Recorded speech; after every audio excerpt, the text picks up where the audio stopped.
I'm delighted at the judgment of the court today.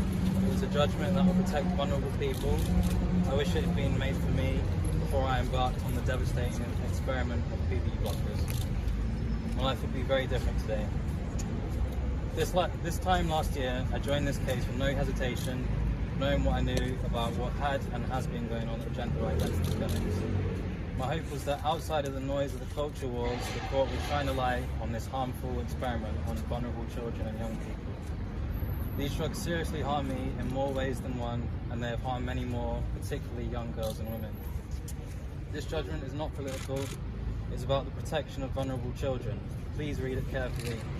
It exposes a complacent and dangerous culture at the heart of the national centre responsible for treating children and young people with gender dysphoria. This fight is not yet over. I would like to personally call on professionals and clinicians to create better mental health services and models to help those dealing with gender dysphoria to reconcile with their sex. And furthermore, I call on society to accept those who do not conform to sex stereotypes, not to push them into a life of drugs and concealment from who they truly are. This means stopping the homophobia, the misogyny and the bullying of those that are different.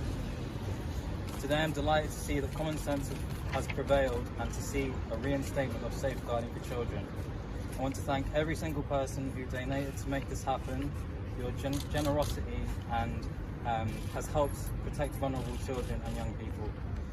I wish to thank Sue Evans, who had the courage to begin the case. I also wish to thank my co-claimant, Mrs. A, who has taken this case on behalf of the many parents who are agonising over the confusion their children are working through.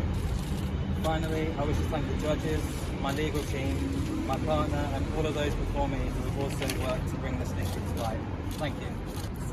Well, I understand that the judges were in a bit of a compromised position regarding, the 16 to 18 bracket due to, the law.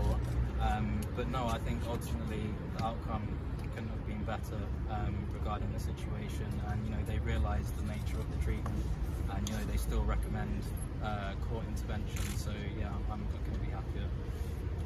What do you feel now? Regarding the decision, yeah. I'm overwhelmed. I still need to process it, I think. But no, I'm really, really happy. I just hope that from now we can provide better mental health services for children suffering gender dysphoria.